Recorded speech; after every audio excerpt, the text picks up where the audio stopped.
Em nome do Pai que me criou, do Filho que me resgatou, do Espírito Santo que me santificou. Divina vontade, reina na minha vontade. Ó minha mãe, eu te amo e tu me amas. Dai-me um gole da vontade divina à minha alma. Me abençoa, mãe, para que todas as minhas ações sejam feitas diante dos vossos olhos maternais. Amém. Suprema Majestade, eu venho sua vontade divina em nome de todos, do primeiro ao último homem que existirá na terra, para dar a ti as homenagens que tendes direito, as adorações, os louvores, o amor, as reparações por todos e por cada pecado. Venho, Senhor, na sua divina vontade. Dou-te a minha vontade humana, por meio do Imaculado Coração de Maria, que possui todos os dons e os frutos da divina vontade. Dai-me, Senhor, então, a tua divina vontade. Vem, ó divina vontade, nesta ação que eu estou a fazer e em todas as ações que eu farei durante este dia. Amém. Fiat. Vinde, Espírito Santo, vinde por meio da poderosa intercessão do Imaculado Coração de Maria, vossa amadíssima esposa e nossa mãe. Amém. Estamos lendo o capítulo 8, ou melhor, o livro 8, o capítulo é o 40. É um capítulo bem pequenininho. 26 de julho de 1908. A obediência. Continuando meu estado habitual, assim que o bendito Jesus veio, me disse: Minha filha, a obediência é o ar para minha permanência na alma. Onde não há este ar de obediência, posso dizer que não há lugar para mim dentro daquela alma e sou obrigado a estar fora. Capítulo 41. 10 de agosto de 1908. O trabalho do amor. Continuo meu habitual estado, mas cheia de amarguras e de privações. Depois, tendo recebido a comunhão, estava me lamentando com o bendito Jesus pelo modo como ele me havia deixado e pela inutilidade do meu estado. E ele, tendo compaixão dos meus lamentos, disse-me: Minha filha, nada tem diminuído os bens que há entre vós e eu, porque todo o bem está no princípio do fundamento.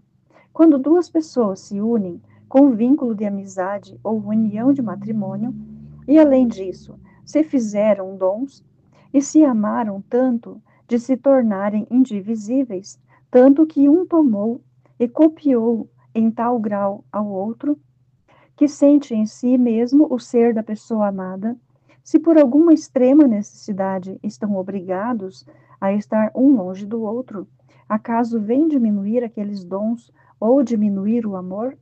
Nada disso, mas sim, a distância os faz crescer mais no amor e faz com que se conservem mais, com mais cautela, os dons recebidos, esperando receber ao retorno algum imprevisto dom maior.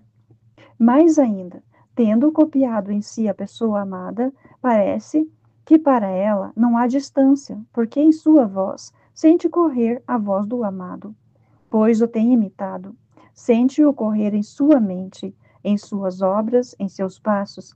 Assim que está distante ou próximo, olha-o e lhe desaparece. Ele toca-o, mas não o consegue estreitar. Por isso a alma está num contínuo martírio de amor. Então, se a justiça me obriga a privar-te de mim e estar por algum tempo distante, podes dizer, por isso, que te tirei os dons que te dei e que há diminuição de amor? E eu, é muito duro meu estado, amada vida minha. Em que aproveita permanecer neste estado, se não me faz sofrer para evitar os castigos ao meu próximo? Disse tantas vezes que não fará chover, e não chove. Assim que não posso te vencer mais em nada. O que diz, o faz. Enquanto que se tivesse junto a mim como antes, te rogaria tanto que me farias vencer. Como dizes que a distância não é nada? E ele, é exatamente por isso que me vejo obrigado a estar longe, para não te fazer vencer e dar lugar à justiça, mas conter-te neste estado também é um bem, porque a falta de água chamará a carestia, e os povos neste tempo ficarão humilhados, e seguindo os estragos e as guerras, a graça os encontrará mais dispostos para salvá-los. Não é isto também um bem? Que enquanto as guerras estavam por chegar antes que a carestia, mas por ter-te neste estado, as guerras serão afastadas, e assim haverá mais almas salvas. Depois acrescentou: o amor jamais diz basta, ainda que o amar a flagelasse, a fizesse em pedaços, aqueles pedaços gritariam amor. O amor nunca diz basta e não está ainda contente com isso. Então aqueles pedaços os pulveriza, os reduz a nada, e naquele nada sopra seu fogo, lhe dá sua mesma forma. Nada mistura de humano senão todo o divino. E então o amor canta suas glórias, suas façanhas, seus prodígios, e diz: estou contente, meu amor venceu. Destruiu o humano e edificou o divino. Acontece o amor como aquele artesão experiente que, tendo muitos objetos que não lhe agradam, os faz em pedaços e coloca-os no fogo e fá-los estar ali, até liquefazê-los e fazê-los perder toda a sua forma. E depois, com esse líquido, forma muitos outros objetos belíssimos e agradáveis, dignos de sua maestria. Mas também é verdade que para o humano é muito duro este obrar do amor. Mas, quando vir sua aquisição, verá que a beleza se substitui à fealdade, a riqueza à pobreza, a nobreza à dureza, e também ela cantará as glórias do amor. Capítulo 42, 14 de agosto de 1908. A vontade humana serve de pincel a Jesus para pintar sua imagem no coração.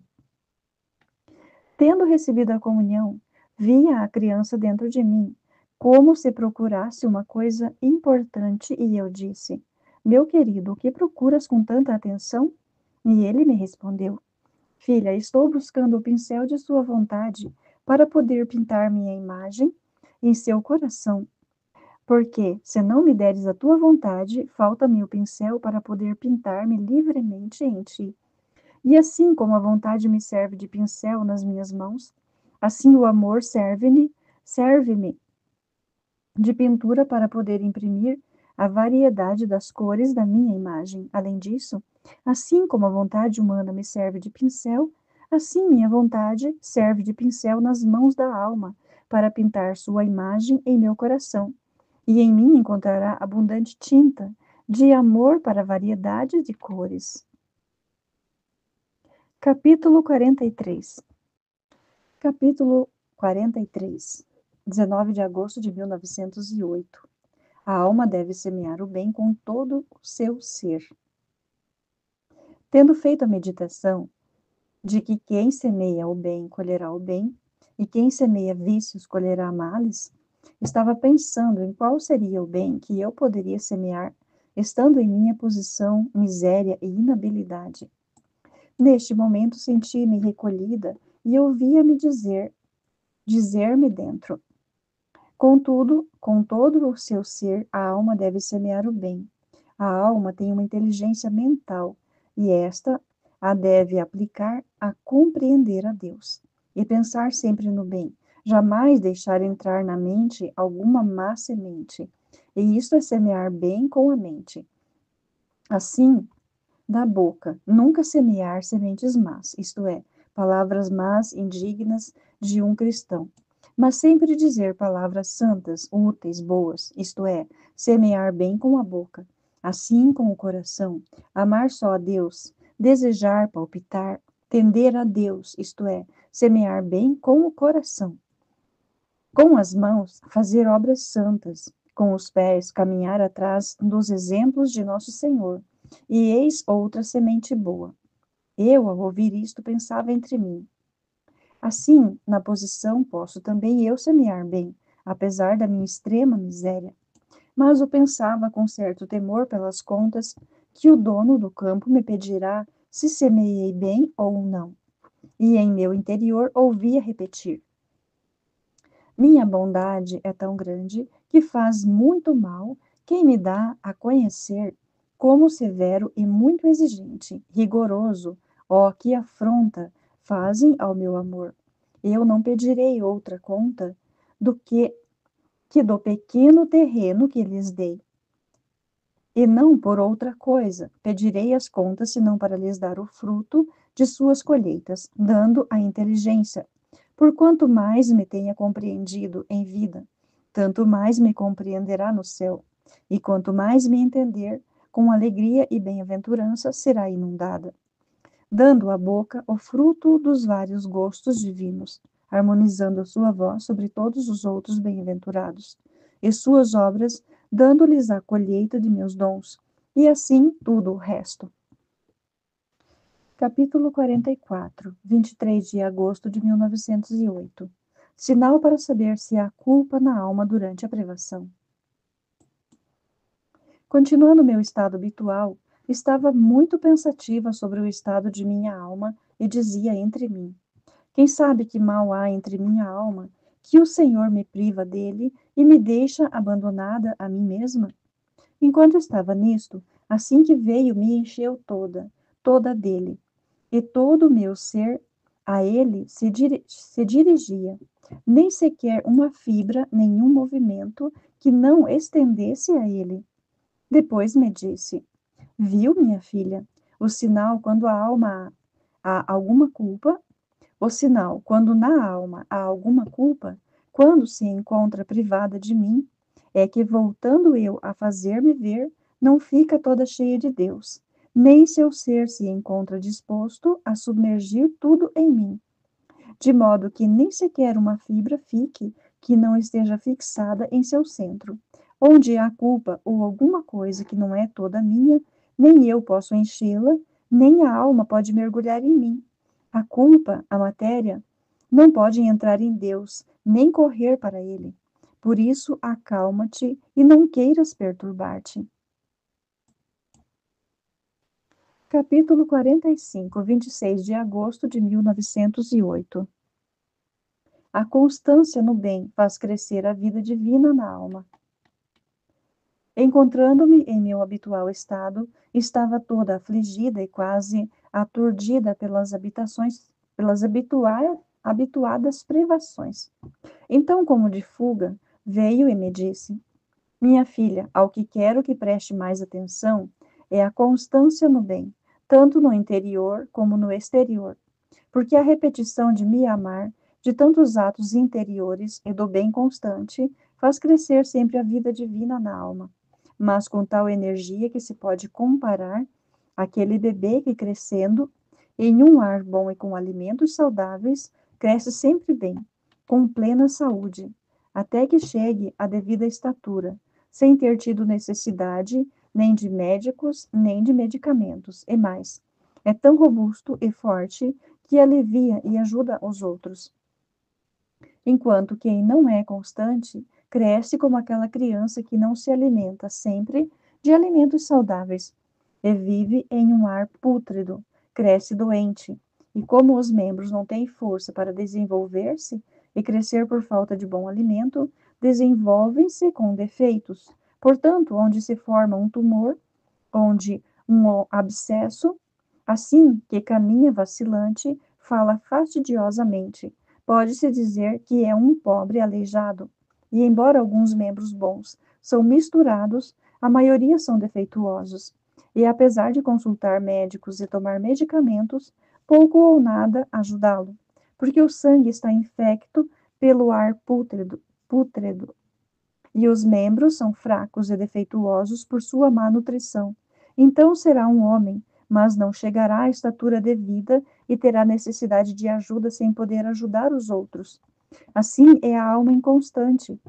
A inconstância no bem é como se a alma se nutrisse com alimentos não bons, e ocupando-se de outras coisas que não são Deus, é como se respirasse ar pútrido. Portanto, a vida divina cresce frágil, miserável, faltando-lhe a força, o vigor da constância. Capítulo 46, 2 de setembro de 1908. A verdadeira virtude. De Deus começa e em Deus termina. Passei dias amargos pelas contínuas privações do bendito Jesus. Depois, quando veio, me disse: Minha filha, o sinal para saber se alguém tem verdadeira caridade é se ama aos pobres, porque se ama aos ricos e a eles se dá. Pode ser porque espera ou porque obtém algo, ou porque eles simpatizam, ou pela nobreza, pelo engenho, pelo bom falar e ainda por temor. Mas se ama os pobres, os ajuda, os socorre, é porque vê neles a imagem de Deus. Assim que não vê a rusticidade, a ignorância, a descortesia, a miséria, senão que através dessas misérias, como dentro de um espelho, vê a Deus, do qual tudo espera e os ama, os ajuda, os consola, como se o fizesse a Deus mesmo. Este é o selo da verdadeira virtude, que de Deus começa e em Deus termina. Mas o que começa da matéria, matéria produz e na matéria termina. E porquanto esplêndida e virtuosa pareça a caridade, não sentindo o toque divino, nem quem a faz, nem quem a recebe, ficam aborrecidos, aborrecidos e cansados, e se têm necessidade, se servem disso para cometer defeitos. Capítulo 47, 3 de setembro de 1908. Jesus é luz, e a luz é verdade. Encontrando-me no meu estado habitual, o bendito Jesus fazia-se ver toda a luz, e disse essas palavras simples: Eu sou luz. Mas de que é formada esta luz? Qual é o fundo dela? A verdade. Então, eu sou luz porque sou verdade. Por isso, a alma, para ser luz e para ter luz em todas as suas ações, essas devem sair da verdade. Onde há artifício, engano, dobra, não pode haver luz senão trevas. E como o relâmpago, desapareceu. Capítulo 48, 5 de setembro de 1908.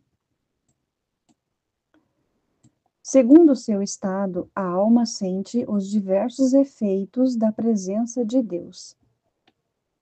Falando com o confessor, ele dizia: Que terrível será ver Deus indignado. Tanto é verdade que no dia do juízo os ímpios dirão: Montes, sepulta-nos, destrói-nos, para que não vejamos a face de Deus indignado. E eu dizia: Em Deus não pode haver indignação, raiva. Antes é segundo o estado da alma.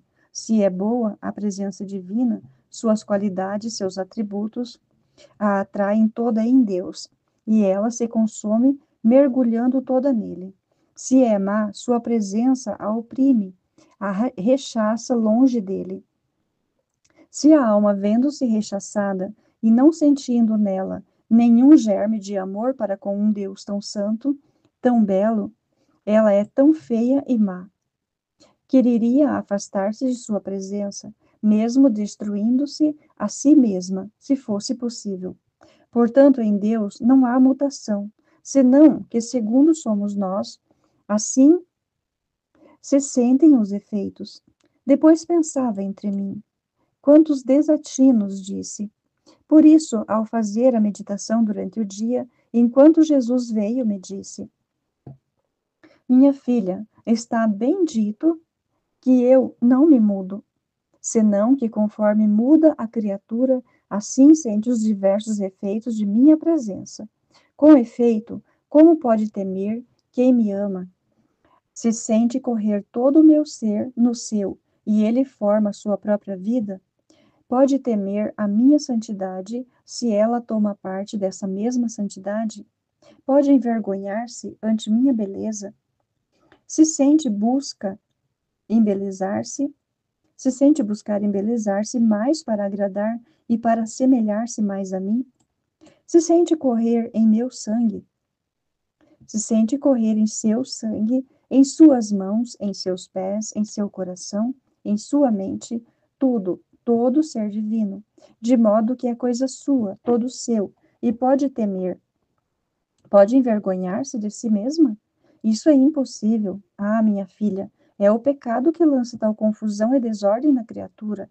a ponto de querer destruir-se, para não sustentar minha presença.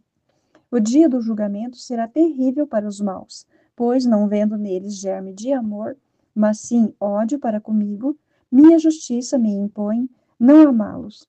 E assim como as pessoas que não se amam, não se quer tê-los perto, e se usam todos os meios para afastá-las. Eu não quero tê-los comigo, nem eles quererão estar. Nos rechaçaremos reciprocamente. Só o amor é que une tudo e faz feliz tudo. Nossa, é muito forte. Capítulo 49. 6 de setembro de 1908. Jesus quis sofrer para reunir tudo a si. Continuando meu habitual estado, estava pensando no mistério da flagelação, e ao ver Jesus, pondo sua mão em seu ombro, em meu íntimo ouvi dizer: Minha filha, quis que minha carne fosse espalhada em pedaços, meu sangue derramado por toda a minha humanidade, para reunir toda a humanidade dispersa, com efeito com ter feito que tudo o que minha humanidade foi arrancado, carne, sangue, cabelos, ficasse disperso na ressurreição. Nada ficará disperso, senão tudo reunido de novo em minha humanidade. E isto eu reincorporava a todas as criaturas em mim. Assim que depois disto, quem de mim fica separado é por sua obstinada vontade que de mim se arranca para ir a perder-se. Eu vou repetir esse trecho porque ele é muito importante e eu acho que eu não li muito bem ele. Minha filha, quis que minha carne fosse espalhada em pedaços, meu sangue derramado por toda a minha humanidade, para reunir toda a humanidade dispersa, com efeito, com ter feito que tudo o que a minha humanidade foi arrancado, carne, sangue, cabelos, ficasse disperso na ressurreição, nada ficará disperso senão tudo reunido de novo em minha humanidade. Com isto, eu reincorporava a todas as criaturas em mim. Assim que depois disto, quem de mim fica separado é por sua obstinada vontade que de mim se arranca para ir a perder-se. Capítulo 50. 7 de setembro de 1908. De quantas coisas a alma se priva na terra, outras tantas terá no céu.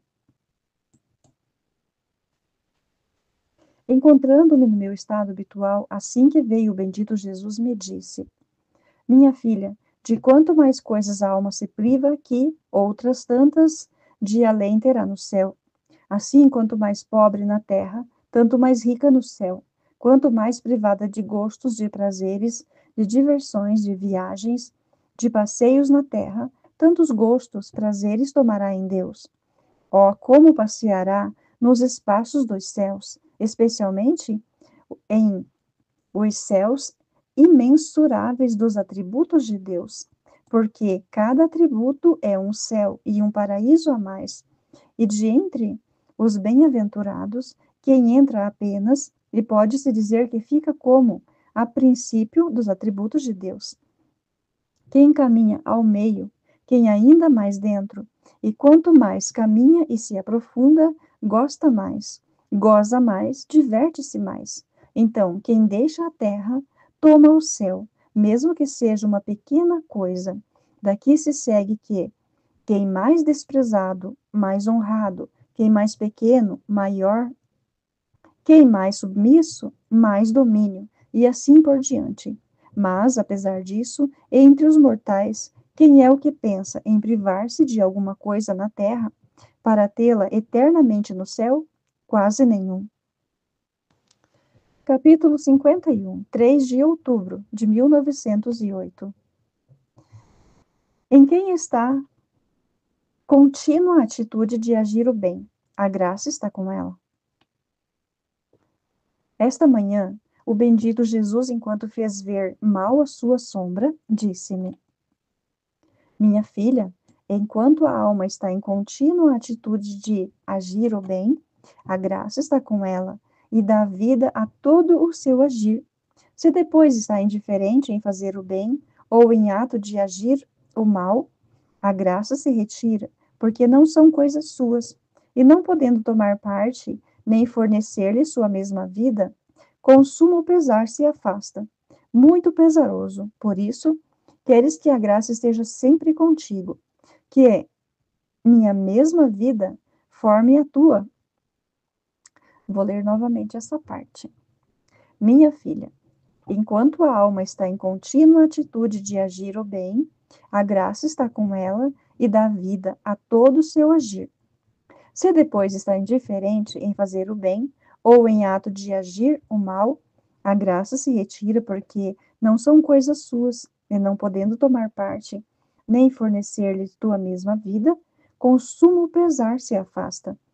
Muito pesaroso, por isso, queres que a graça esteja sempre contigo, que minha mesma vida forme a tua, esteja em contínuo ato de fazer o bem, e assim terá em ti desenvolvido todo o seu ser, e não terá que te doer tanto se alguma vez não tiver minha presença, porque não verá mais, porque não verá, mas me tocará em todo o seu obrar, e isto diminuirá em parte a dor de minha privação.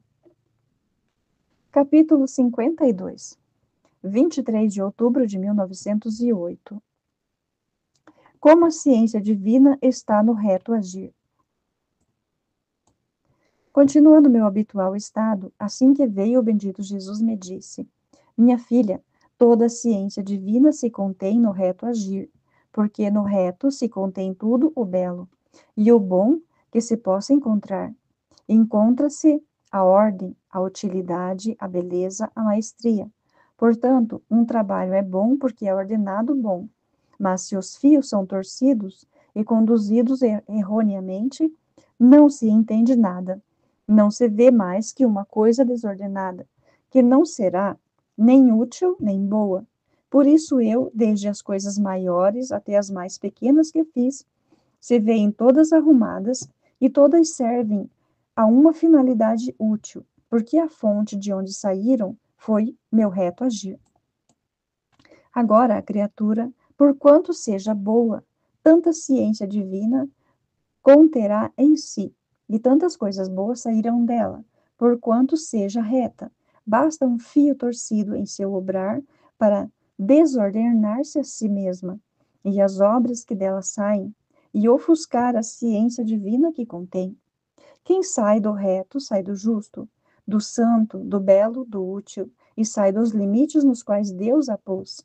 E saindo disto, será como uma planta que não tivesse muita terra por baixo, e que agora os raios de um sol ardente, e agora as geadas que não tivesse muita terra por baixo, e que agora os raios de as geadas e os ventos secarão os influxos da ciência divina. Assim é o torto agir, geladas, ventos e raios de sol ardente, e faltando-lhe muito terreno de ciência divina, não fará outra coisa que secar-se em sua desordem. Capítulo 53, 20 de novembro de 1908. Quando a alma faz do amor o seu alimento, este amor torna-se estável e sério. Continuando meu habitual estado, cheio de amarguras e privações, esta manhã veio por pouco tempo o bendito Jesus, e eu me lamentava com ele por meu estado, e em lugar de me responder, se estreitava mais comigo. Depois, sem responder ao que eu lhe dizia, disse-me: Minha filha, a alma verdadeiramente amante não se contenta em me amar com ansiedade, com desejos, com fervores, senão que só está contente quando chega a fazer do amor seu alimento cotidiano.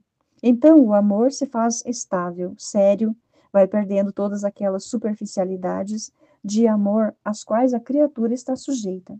E como fez do amor o seu alimento, o amor se difundiu em todos os membros, e estando difundido em tudo, tem a força de sustentar as chamas do amor que a consomem e lhe dão vida. E contendo o amor em si mesma, possuindo-o, não sente mais aqueles vivos desejos, aquelas ansiedades, senão que só sente amar mais o amor que possui. Este é o amor dos bem-aventurados no céu. Este é o meu mesmo amor. Os bem-aventurados, os bem-aventurados ardem em amor, mas sem ansiedade, sem estrondo, com estabilidade, com seriedade admiráveis. O sinal, se a alma chegar a nutrir-se de amor, é quando perdeu o semblante do amor humano, porque se vêem só desejos, ansiedades, fervores, é sinal de que o amor não é seu alimento, senão que só alguma parte de si dedicou ao amor. Então, não sendo toda, não tem força de contê-lo, e tem aqueles arranques do amor humano, sendo estas pessoas muito volúveis, sem estabilidade em suas coisas. Em troca, as primeiras são estáveis, como aqueles montes que jamais se movem. Amém? Fiat. Jesus, eu confio em vós.